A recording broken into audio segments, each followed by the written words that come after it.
Hello and welcome to another Not Chilly podcast. Today, we introduce another voice into the family as we bring on my close friend Matt. Matt and I decided to do an episode in an environment that matched him the best.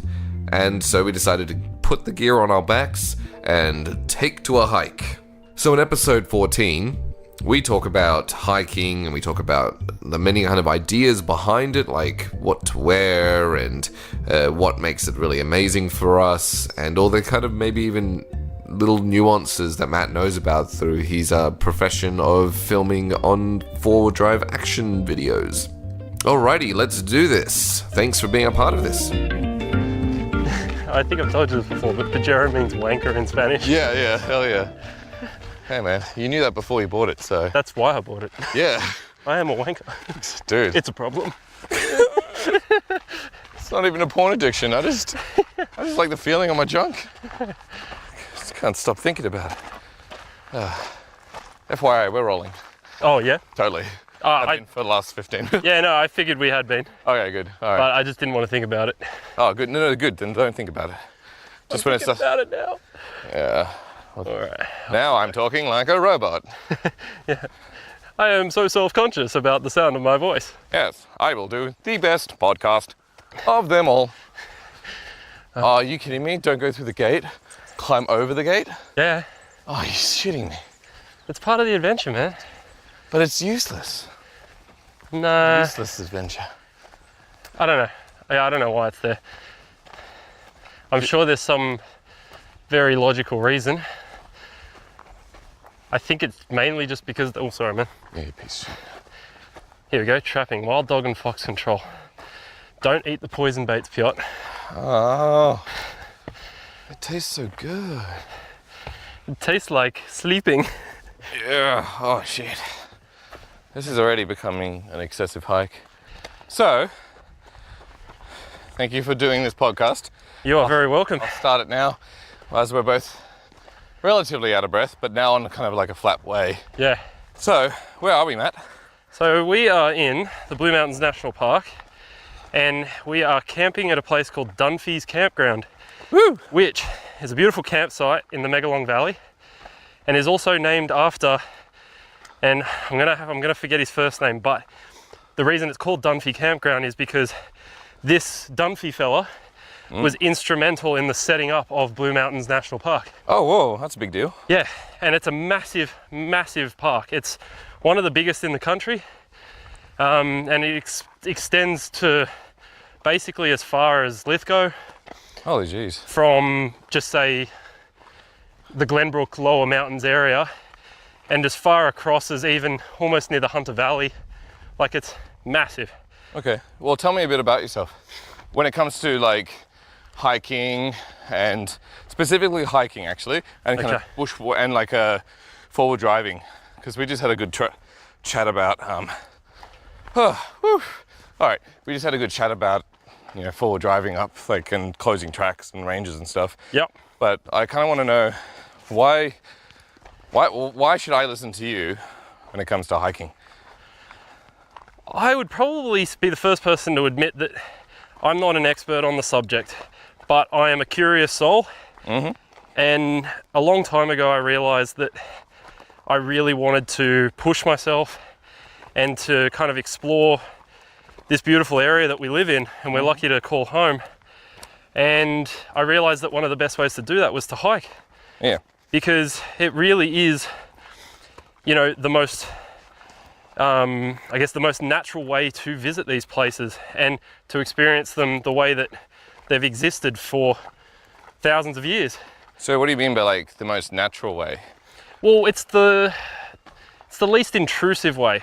Mm-hmm. By walking, you know, you're not causing a huge amount of distress to the natural area. It's also a satisfaction thing of doing it on your own power, and I love that element of... Should we tell the audience that we're on segways? That would actually be kind of cool. Yeah, but totally against the what we're like the heavy breathing that we're currently going through. That's right. Okay, no, but you say that you're no expert, but to be honest, out of all my friends, you've definitely done the most hiking. You're the most active in that field. You're the most excited about it, and you also actually have things to say about it. And also, you've got some experience when it comes to national parks, not just in Australia, but in America. And so, like, I don't know. It's like, yeah, sure, you could say that there's someone who's like been a ranger for half their life, and or every single day they do like a massive hike, and they know the name of every type of rock that's on the floor or some shit. But to a lot of way, you are an expert in these kind of things, at least a hobbyist. That is, I think you've hit the nail on the head there. I am definitely a hobbyist. I think because I've spread myself quite thin across a number of hobbies, I consider myself definitely a jack of all trades, and not an expert in every field. I can't remember the exact saying, but jack of all trades, master of none, something along those lines. Yeah, I disagree. Okay. Only because I know you well enough, and I know you're being humble, which you do, because it's like, I mean, whether I keep all that stuff that we talked about before, but it's all those kind of little interesting details, which, like, it's not something that average hiker will do. It's someone who's just not just interested in hiking, but interested in the idea of hiking, what it means. It's like, while you're hiking, you're not just going, ooh, pretty tree. You're going, what is this? Who built this path? Where does it come from? Why would someone build it here? Like, could I drive my four-wheel drive through here? I feel like that's a little bit more on the level of like you shouldn't underplay that. Yes, you're not a trained expert in this field. You're not like a botanist or a geologist coming here, like studying years and understanding the flora and fauna of the land.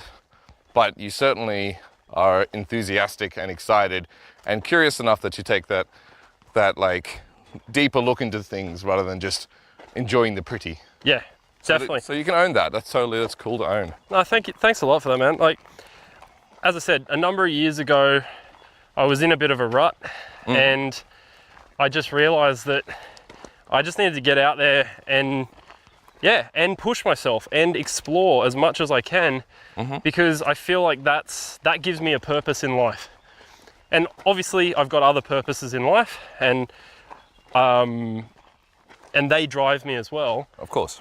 But I found a real purpose in being outdoors and pushing myself and seeing this beautiful country. And we are very fortunate to live in a place like Sydney, where within an hour you can be in total wilderness in the Blue Mountains. Oh yeah. Or down south you can be in Royal National Park, which was one of the first national parks ever established in the world. And beautiful coastline and beautiful scenery. But on top of that, it is a real mental challenge. Yeah, what do you mean? I find a lot of people kind of put up these barriers to doing things like hiking and exploring because they think, oh, it's too overwhelming. What if I injure myself? Like, I don't feel like I'm prepared adequately. And they just put up all these barriers. And when I started, I was such a noob. It wasn't funny. Like, I would go out and I would forget key things, and I would realize quite quickly that I wasn't fully prepared for the hike that I was undertaking. But by doing that, learnt quite quickly what not to do and how to improve and how to be more prepared for those situations. And it also really just kind of broadened my horizons, I felt, because once I got into hiking, I then, wanted to look at other options. So full driving came along. And before I started working full-time as a cameraman for a four-wheel drive show, that aspect of four-wheel driving had never occurred to me as something I would be into.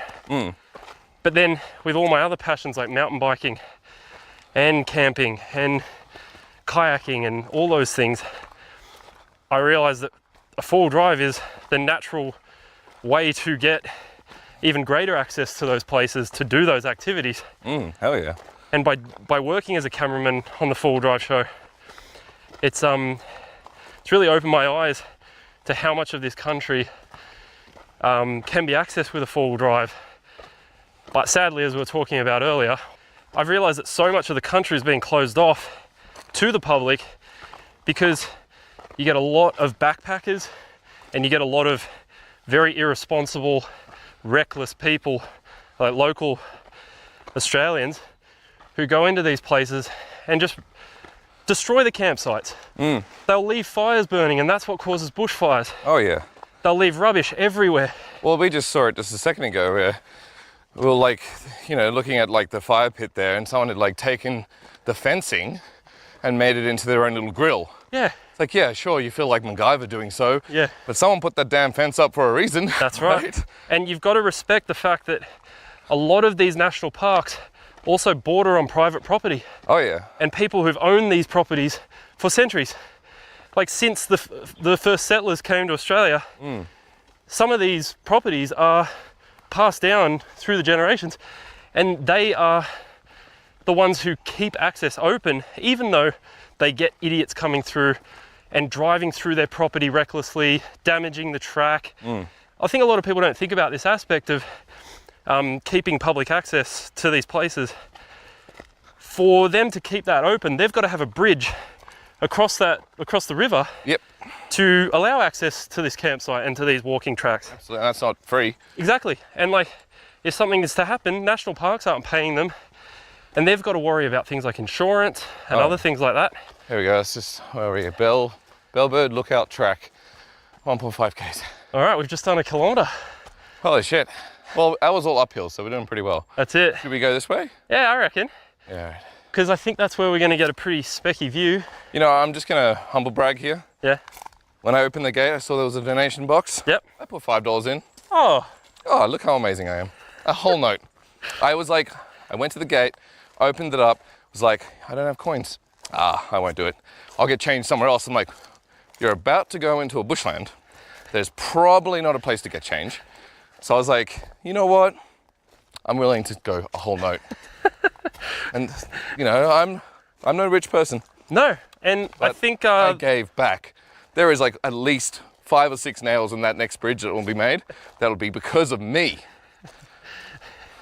I think it all comes across in your tone that you really are a humble person. Oh, absolutely. I am definitely the most humblest of people. Definitely. And the best I mean, at being humble. it's interesting that you say that, because now I know how humble you are, and the fact that you didn't tell me when you got back in the car that you did that. That's right. But now that we're recording the podcast, you've decided to say that. Oh, yeah.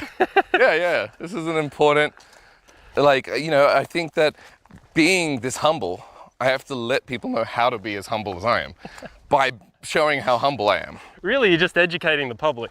That's, you know what, for the 10 people that listen to this podcast, that's exactly what I'm doing. That's what I believe my purpose in life is to educate the rest of the world about how humble I am. Mate, you're doing a great job. Doing a great job. Please keep it up. I will never stop. So, I forgot what we were up to. What were you talking about? So, You were talking about like forward driving and like how the like tourists will come in. They will like, I mean, like we saw in the fire pit, like someone just reappropriated a bit of the fence to make themselves a bit of a grill plate, left it in the fire pit, just didn't even pull it aside or return it or whatever, not realizing the effects. People don't realize that, like, yes, we're not walking on like paved area, but to be honest, I imagine once every couple of years, they're gonna have to go through, cut down some logs.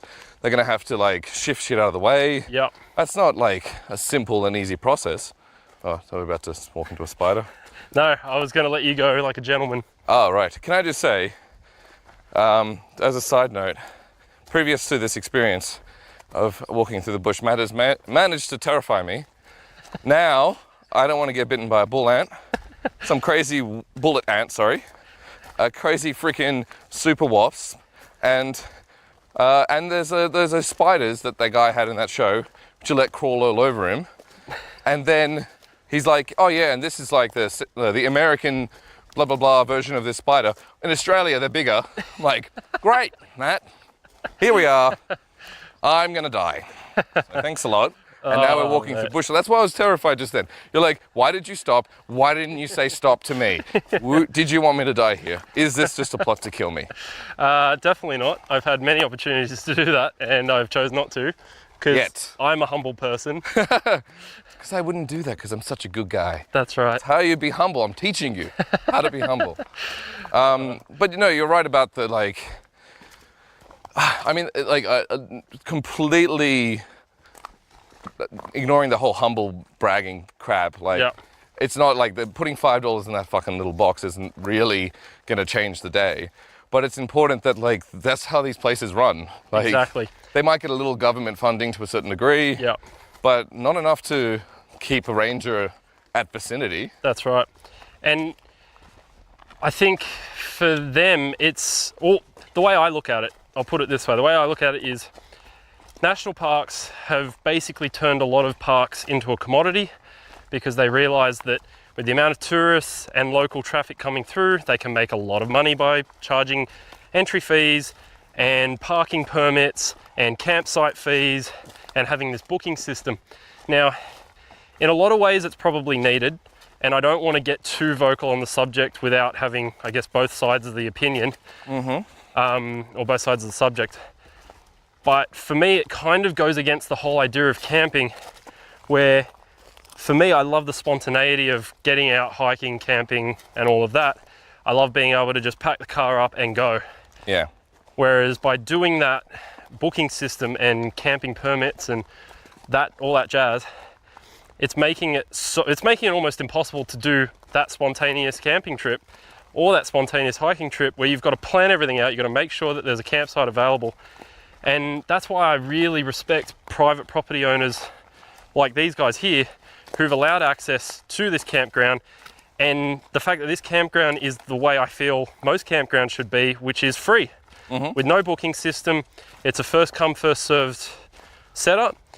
And that's why I particularly love this place, because you just have that freedom. And you don't have that freedom in many places left in Australia. But I assume you also see the benefit to the booking system. Definitely, yeah. So what's your feelings on that? Like, how would you, if you were, because obviously we're incredibly educated about, bushland and national parks. If anyone didn't get my sarcasm, that's exactly what I was going for. But in your mind of obviously under an amateur mind about this particular kind of deal, how would you run a booking system? Because obviously there's some value to it. Definitely, there is. I think it's there for a reason. Yep. Because at school holiday times, those places get absolutely packed and really quickly. And it can actually get really nasty when people rock up and try and just squeeze into a campground and they're encroaching on someone else's space. Yeah. It can get quite heated with arguments and, damage of people's property. And I think it's a really sad state of affairs that, if we as adults can't just rock up at a campsite and realize, okay, it's full, this wasn't meant to be, we'll just go somewhere else. But at the same time... Well, I mean, imagine being a family of 5 kids and this is the 1 weekend to get away and all that other... I get the reasons why you'd have this kind of system. Yeah. So I have, not this system, but the booking system. Yeah. But I also appreciate, because the booking system comes costs. Yeah. Whether it's a fucking simple, I gotta stop swearing, whether it's a simple service, like a server system, like a host, like a Squarespace or whatever it is. Yeah. Whether it's just Squarespace.com, we'll do a booking system through there, that's still $100 a year or whatever, $150 a year. Whether it is someone that you have to pay to do that kind of thing, manage and host a website, make sure the bookings don't get overloaded or whatever, then that's also a full-time person you have to pay for that stuff. And so I don't know, I actually agree with you in a lot of ways, but I feel like there's got to be a middle ground, and I don't think that's being met. Are you filming me? Sorry. I would never record you. I was trying to be all sneaky, but... No, I could tell you were doing it. I just pretended like I didn't know. I just think this is a very cool experience. I'm sorry to distract you from what you were just talking about. Do it. Just throw your camera up. I don't care, man. Give me the box. It's such a cool experience. I think this is quite a unique thing and definitely not something I'm used to doing. Yeah, but neither am I. but whatever. I definitely agree with what you were saying. I feel like, So what's the middle ground for you? Because the other element, just to cut you off there. Yep. The other element I remember we were talking about in the car before was that it becomes like $20 a night. oh, just walked into a spider. Nice. That's where you walked first. It was a golden orb spider. Oh no. The bite was terrifying. So we were talking about it before, that that like some places are now charging like $20 a night. Yeah. Which, like, I get it that it's still cheap, but that's still like, what's your version of that story where, because you got to incur some kind of a fee. How would you run it if you were the leader of all this stuff? That's a very tricky thing. Of course, man. But, okay, once again, the disclaimer here is that we're not professionals in this. Yeah. We can be naive about this, but as a user and as an enthusiast of hiking and camping and four-wheel driving, Yeah. how do you see that the national parks or the private grounds and stuff like that managing to sustain themselves financially whilst also not being kind of what's the word? Being too like they're taking too much from everyone else. How do you balance that? I honestly think that there is a lot more land that could be made public. Okay. I feel like... So they make the land public, yeah? What they've done is they've restricted access to so many places and then forced massive amounts of people into one campsite in a national park that is massive. Okay. And so I think my solution would be everyone must get an annual permit for a national parks pass. I already like what you're saying. Because that's definitely a thing as it stands, and it grants you access to all national parks in New South Wales except for Kosciuszko, because they've got to deal with Thredbo and Perisher. Oh, sorry, no, actually just Thredbo. Yeah. Wow, I didn't know that, but that's good to know. And basically, it's a business decision because Thredbo exists within Kosciuszko National Park. You can get an annual pass to every park in New South Wales except for Kosciuszko for roughly $60 a year. Wow, and it's kind of like a gym membership, like 99% of the year you probably will never use it. That's right. But does every person have to get a pass or every vehicle? Every vehicle. Okay, so. But here's the catch. Okay. So you get access to all those national parks except for Kosciuszko for $60, to include Kosciuszko, which is a massive area and not just a ski resort. That's costing you something about $170. Oh, really? Yeah. Oh. So you do the math on that and you think about, okay, well, really, how much of that money is going to Thredbo? How much of that money is going to the upkeep of national parks? Yeah. Like, it's a bit of a shady area. And again, it's systemic throughout the whole national park system.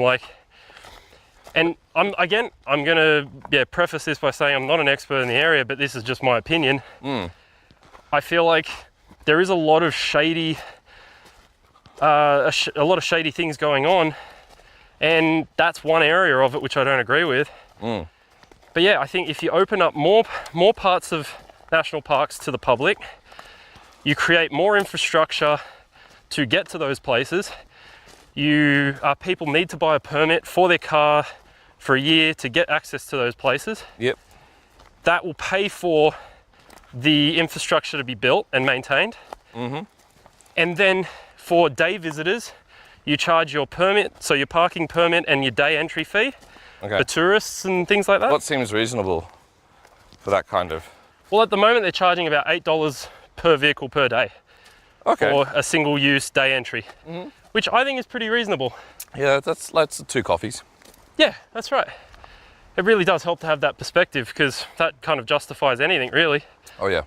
But like car insurance, it's like, I don't know, 150 coffees. That's a lot of coffee. Oh, I don't know actually if it's that much. Yeah. Probably only like 100 coffees, but whatever. But yeah, no, I get what your point is. Just a side note, I don't know if you've looked out to the right here. Oh, I haven't. I've been looking down to the ground because I'm scared. But I think this is one of my favorite moments in hiking is when you're just walking along and you've been absorbing everything else. And then just this unexpected, beautiful view opens out in front of you or to the side. And it reminds you that you have to walk all the way back. No. I'm seeing the glass is not, it's half empty in that. Yeah. No, this is stunning. So just so the audience here knows, right now, actually, you know what? I'm going to take a photo and add this to the thingy so people can see what I'm talking about. So you guys know, oh man, the photo doesn't do it justice, but whatever. You'll get what I mean. Like, it's kind of like in the deep distance, there's this like really beautiful valley which kind of crops out. And it's like Matt describes, you're sweating, you're carrying sound equipment, you know how everyone does, and you're getting up to the top of a hill, and all you can see is trees. That's all it is. And then suddenly, you get just over a particular ridge, and you start seeing through it. And you see the layers and depth, you know, all the way, I don't know. It's not like, probably like 50K that you can see. And you can see why they call it the Blue Mountains. Exactly. Yeah. Anyway, sorry, I stole that from you because you're right, that is pretty pretty. Just walked through another spider web. Nice. This is why you're walking ahead of me, man. They like to get stuck in my beard. Oh, look at you. Hopefully they just don't make a house and a little neighborhood of their mates. Yeah, a little baby nest. Yeah. So you're saying that I like this idea. I mean, of course, considering how infrequently I go to, to hiking and going camping and stuff like that, but it's a vehicle. I'm not going to drive 10 vehicles with one person per car to each thing. You're going to get into a four-wheel drive, stock it to the brim, take 5 of your friends, or 4 of your friends and you driving, and you're there. And that's one vehicle pass. And between 5 of you, that's like $10 a year. Is that really like that much to spend? No, not at all. But I think the fact is that on top of that, they're also making all this money from camp fees. Oh. When I'm saying that if you get rid of the camp fees or you reduce the rate, because at the moment, some campsites are costing you $28 a night, and that's for an unpowered site with no toilet. So you're better off just camping in the bush. Yeah. And I think this is the problem is for a lot of families, camping was always the cheapest way to have a holiday and always the way for families to have the most meaningful time together because you've got so little distractions. And so many brown snakes. That's right, teaches you survival. Exactly. But I feel like it's basically shutting that off to a lot of people because life's getting so expensive that, camping was the only way for some families to have holidays back in the day and even today.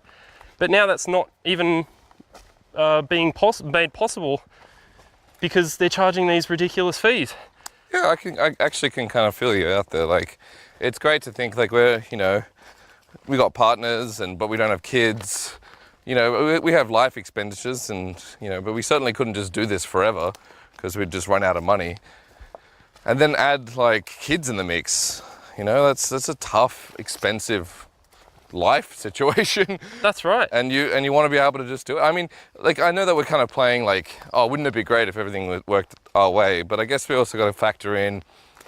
So, like, let's bring that into the mix of like what it means for them to have like a good working system that is good for the people, good for the parks. So what costs a national park more or a private resident more to have people camping instead of just having people drive through?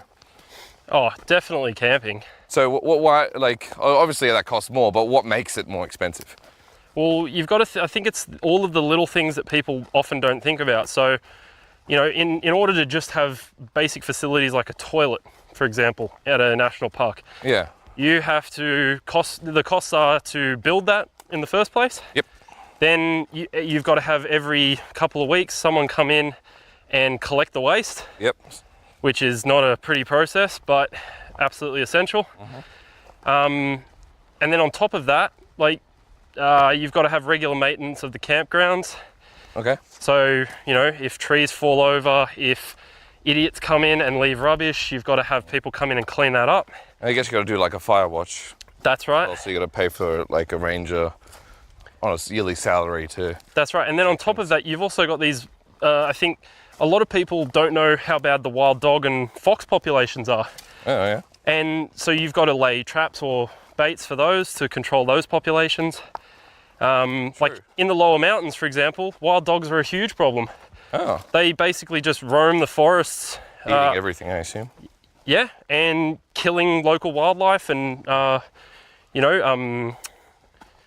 just terrorizing citizens, basically. Like, they'll rock up in people's backyards and they'll destroy property, and it's pretty bad. This is another one of those moments, by the way. Yeah.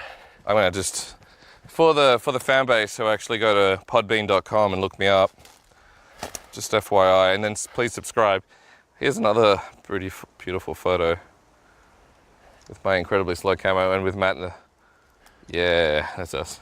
And I feel like this is another one of my favorite parts of hiking. I feel like we've been talking about some really important issues, but kind of gotten off track a little bit in terms of why I love hiking. It feels like I'm a bit of a negative Nancy, but at the end of the day, I'm trying to make, well, not me personally, but I would like things to be easily accessible to the public, because I feel like so much of society doesn't come to these places, and I really wish they would, because I feel like people get stuck in ruts like I did.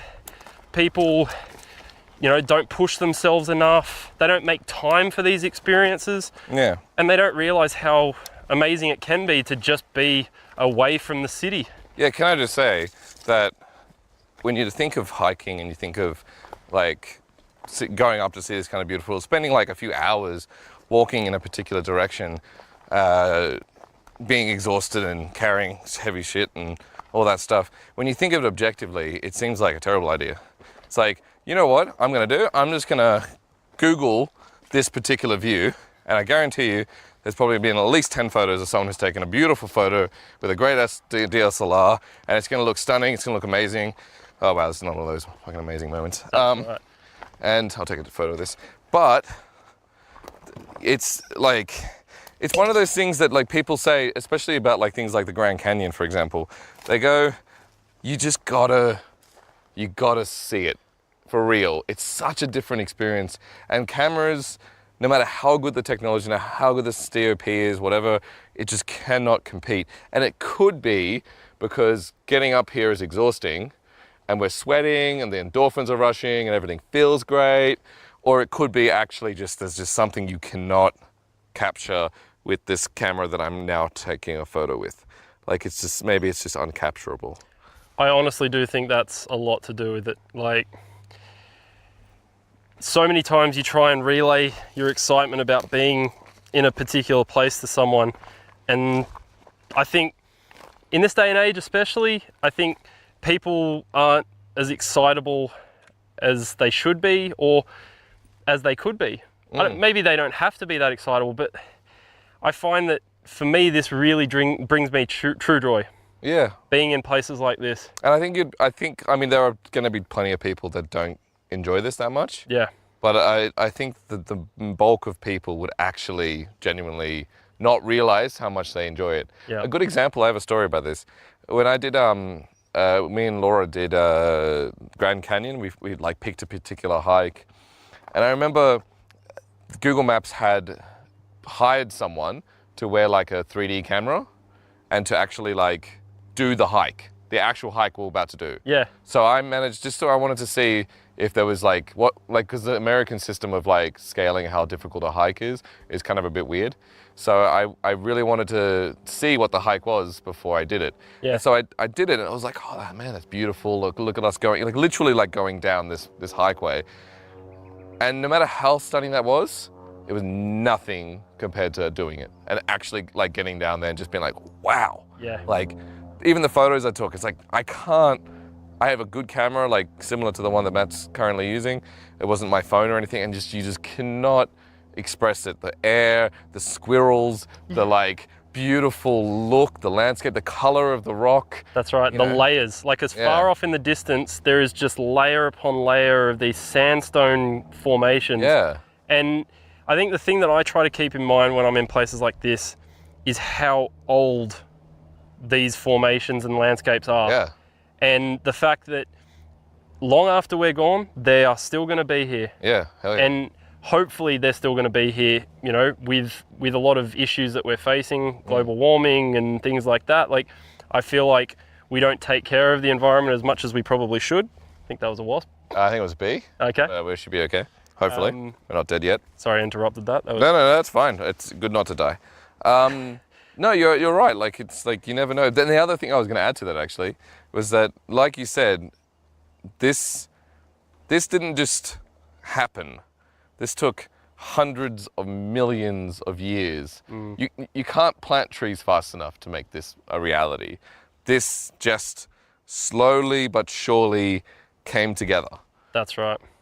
And I sometimes just stand in a place if I've got the time, and I always try to make the time, because ultimately when I started hiking, it was also a great way to feed my passion of cinematography and photography, because being in these beautiful places just inspires that, I think. Of course. You know, you think of ways to shoot something and to capture something and to put people in your shoes and try and capture it, you know, in the most beautiful way you possibly can. But a lot of the times, especially on my trips to America, which were a whole other experience that probably worth another podcast. Yeah. Oh, yeah. But like, I would find that I would just be so focused on the cinematography and the photography aspect that I would just lose sight of where I was and what I was doing and why I came there in the first place. Oh, yeah. I know what you mean. I really got pretty down on myself about it, because I would think, what's my motivation for coming to these places? Is it really to experience them, or is it just to take the photos and to get the picture? Yeah, and just say, I did it. That's right. And it's like, that's not what it's about, right? Yeah, 100%. Because sometimes these are the only places in the world that you can experience true silence. Yeah. And just experience the way the world used to be without all of the chaos and noise and everything. The irony to that was the plane that just flew overhead. But yes, otherwise, I totally agree. And for me, those moments, I think I need in my life, because when life gets a bit full on and work gets stressful, and it's kind of ironic because for my job, I go to a lot of these beautiful places, but because I'm working, I don't get to enjoy them. Yeah. Yeah. You were saying that today. Like, we'll do another podcast about like camping and about that kind of lifestyle. But you were saying today that like, we're just going on a 1-day camping trip and you're doing almost the same things you would do on your work when you're actually doing it, like the work kind of filming the show. But this is different. Definitely. Like, I feel like I need these moments camping with people like yourself to really remind myself of why I love it. Yeah, hell yeah. Because when you're working, you start to associate camping with work, and then you start to get all negative about it and think, why do I do this? Like, you know, why do I do this? And it is to spend time with people that you love, you know, catching up, enjoying each other's company, enjoying the natural environment, doing something that, you know, is quite foreign, I think, to us in everyday life, because if you don't do this often, it's kind of taking you out of your comfort zone. Yeah. And getting you to experience something that, you know, you might not think to experience, because, you know, life takes so much of your time. Oh yeah. Of just maintenance. Yeah. You know, whatever that may be, whether that be keeping fit or, you know, earning enough money. It takes your life away. That's right. And I think for me, over the years, I've started to realize that, yeah, I needed to have a different perspective when I came to places like this. And it doesn't have to all be about getting the photo. But for me, the photos and the video also serve a purpose of taking me back into that moment. So now I make the point of, when I'm at a place, to just put everything down and just take a moment to really enjoy the view and to think about, you know, to think about how this landscape was formed, and to really have that perspective, to think about the early explorers who made their way through these places. And so many of the places that you go to are named after these people who, not a lot of them were very successful. Yeah. Like, it was a tough life. And they had to hack their way through bushes to get to That's right. paths that literally just look like dirt on the ground. And I think so many people just walk along them and they're like, oh, this is so convenient that this track is formed, you know? Yeah. And it's like, no, it took a lot of work and a lot of time, and people died. Like, the true fact is that lots of people sacrificed their lives to build the access to these places. And I think that's something worth protecting.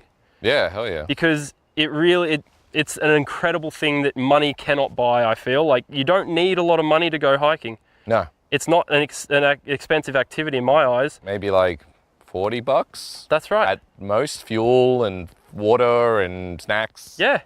Like- And even if you don't like camping, just getting out into places like this doesn't require camping. No. You can come out here, it's a day trip, it's only an hour and a half drive from Sydney, Yeah.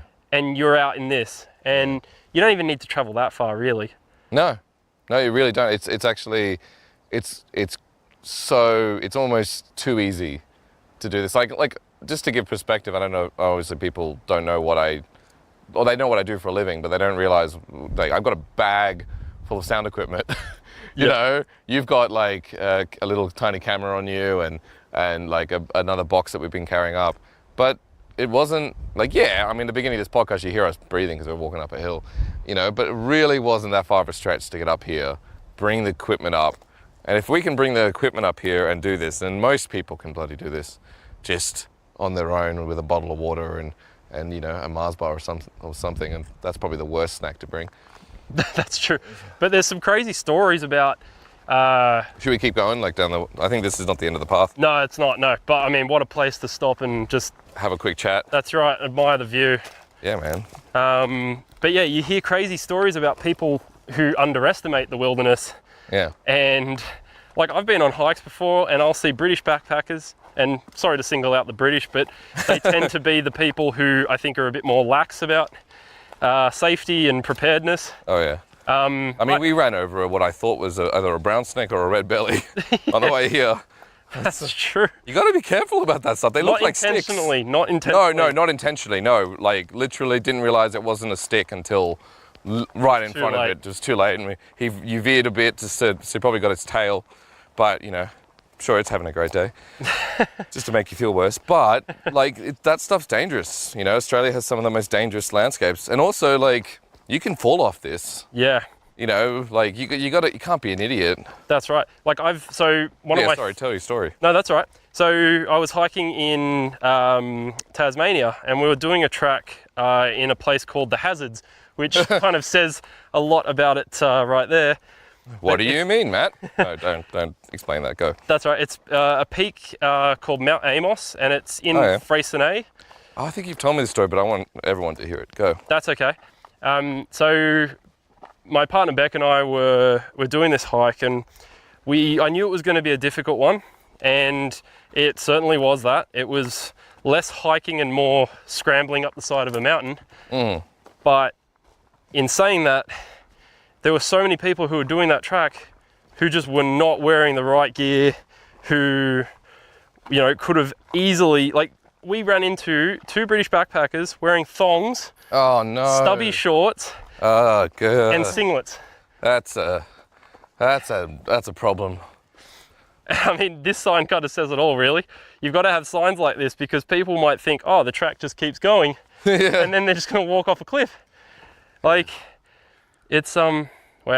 This is also really beautiful. We made it to the Bellbird Lookout, and it is stunning. I'll take a photo and put it up. To be honest, mate, I've known nothing about this particular lookout and didn't really know what to expect, and it is very awesome.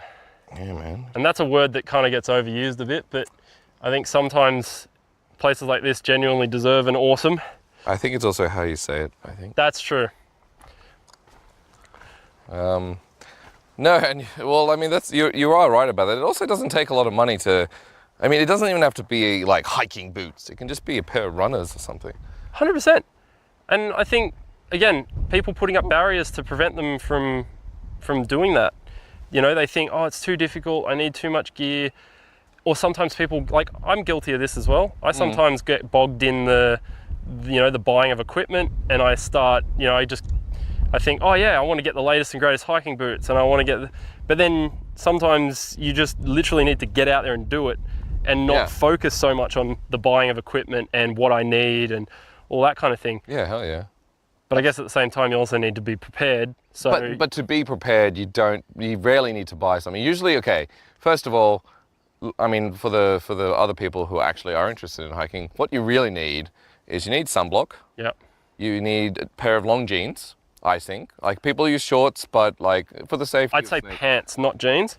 Okay. Pants. Jeans quite heavyweight, and so if the weather changes, they don't offer much in the way of waterproofing. Okay, no, that's totally down. And also they can cause chafing and unpleasant things, and All they're right. quite hot. But sorry, also, no, that's a good point. That's a really, because I mean, I love wearing jeans for this kind of stuff. Yeah. Another thing I don't factor in is that a lot of like ladies' jeans are like tight skinned. Yeah. And that's just terrible for this stuff. That's right. I mean, unless you're wearing those like those like hiking, like not the runner pants or something, maybe they're good. But Yeah. I was always taught to wear jeans, but they've got to be loose. Yeah. They've got to be able to sag around so they're not like chafing, so they're not this. But if you can afford a pair of nice hiking pants, Yeah. that'd be awesome. I mean, this is the amazing thing about places like Aldi. So these pants that I'm wearing right now, they cost me $10. Oh, that's my jeans probably cost me 50. And they were in like the bargain bin at Aldi. And Yeah. that's often how I do a lot of things, because I have so many hobbies. To afford doing them, I tend to look for the most economical way to get the gear that I need. Yeah. Kmart, Target, Kmart, Target, Aldi. Anaconda's great. They've got great sales. Buying online, like websites like S2E14 is a great place to buy camping gear. We have no affiliation with them, obviously. No, I wish. Hey, you guys want to sponsor us? We'll do a hike every single week and do a podcast about it. But like places like that make it quite economical to get into these activities. So don't let that put you off, people. Like, Yeah, so we need oh, hold on, there's an ant crawling in here. We need so you need at least a pair of runners. Yep. I would say at least a pair of long pants. Doesn't have to be hiking pants, but preferable hiking pants. So preferably, obviously, hiking boots, but not needed. Yep. You need like the pants. You need a good lightweight shirt. I would say. I'd say it'd be good to have like a long sleeve and a short sleeve. Yep. Different seasons. Definitely layers. Yeah. Yeah, absolutely. Like one of those kind of lighter jackets or something like that. Doesn't have to be. Once again, you don't have to go to like Kathmandu to get one and spend $100. Yeah. Just so you have those layers on you. Yeah. A decent hat, which I know I'm not wearing. Decent hat, pair of sunnies. No, you don't even need a pair of sunnies because you're not even wearing a pair of sunnies. And like good attitude. Yeah. You know, just to round off that like cheeky frickin', what's it called? Stereotyping. Good attitude, mate. And that's it. Like that's stuff that you're 9 times out of 10 you're gonna find it in your wardrobe without realizing. 100%. I'm kind of split between wanting to continue chatting and like wanting to get photos to capture this beautiful place. And no, you know what? I'm gonna say it that like I feel like there's a spectrum there. Like we've talked about, we showed and talked about how it feels like to walk up a hill. Yep. We've talked about the kind of the I guess you could say the politics that exist in like the parks and in your feelings about them and how we would change them and what would evolve. Obviously it's very like, it's not very simplified, it's simplified because we don't have like the stats, the numbers in front of us. We're not experts, we're not politicians. We talked about what's amazing about doing these hikes. That's right. We talked about the dangers and we talked about what makes, like what you need to go on a hike. Yeah. And I think that like right now, I'm happy to just sit back, like you said before, enjoy this gorgeous view, take some photos, have a breather, try not to get killed. Yep. And then, make our way down. But like, final words, man. Yeah, I would stress everyone who's listening to this to really just get out there. Like, I honestly have felt pretty much whatever you might be feeling about going out there and doing it. And I think it's really enriched my life in ways that I'm so thankful for. And I know that sounds quite cliche, but it really is true for me, because whenever I get into a dark place or I'm feeling, quite anxious, places like this really put things in perspective for me. Yeah. They make me feel small in a way that gives me a really good sense of perspective on life's problems. And seeing beautiful things like this, I think I don't really know how to articulate it, but they make me so glad to be alive. To be able to witness things like this and be in places like this. And it's just a really nice balance to the stresses of everyday living to have activities like this. Yeah, man. Cheers to that. Yeah. Freaking, well, thank you for podding. Thank you for having me on. Oh, dude, absolutely. Any time. Can't wait to do another one, which we'll probably do straight after this. But I got to be honest, it was a bit of a blur. Like, yeah. I'm trying to think back on all the things we talked about and that's things what I'm I've here said. for. And that's exactly what I'm here for. Don't you worry. That's the whole point. Like, that's why you just got to get in a good place. And I'll try to make sure you're not just looping back on yourself and you're not saying shit that you said before, and that we somehow find a way to wrap around. So don't you worry. I just really can't stress it enough. Like, hiking is freaking awesome. Yeah, I agree. It's beautiful. I don't do it enough. Yeah, and man, I'm so glad to be here with you. Oh, me too, man. Fuck like, yeah. This is really meaningful because, yeah, I think it's something I really enjoy, and I think you do enjoy, but just don't make the time for. Yeah, I don't. No, that's actually the way I put it. I don't make the time for. That's the whole point of this podcast. Yeah. And a lot of things in life. It's like it's also, one, I want to create and put it out in the world. Two, I want to intentionally put myself in positions of things that I've been holding back on. And this is a great excuse for it. And I feel like in my life, I'm sometimes a bit hesitant to push people into things when I think that, you know, I might be overstepping my boundaries as a friend or whatever, or people may not be into it. And I don't want to, you know, to put people in those positions where they're not happy, you know, or they don't want to do something, but they feel pressured to. But it's something that, I have been wanting to do. And we will be doing again. Yeah. Absolutely. All right, bye-bye. See ya. Thanks for listening. So that's the episode for today. Stay tuned as there will be new episodes released every single Thursday. And don't forget to keep up to date with us by subscribing to Podbean or wherever you get your podcasts. On this episode, I want to give a shout out to Matt Ryan, who thankfully gave his time to be on this podcast and hopefully on future episodes. Can't wait to have him back again. This podcast was produced and edited by me, Piotr Wasilewski, and the music was sourced from the Filmstro website. Till next week, thanks for listening.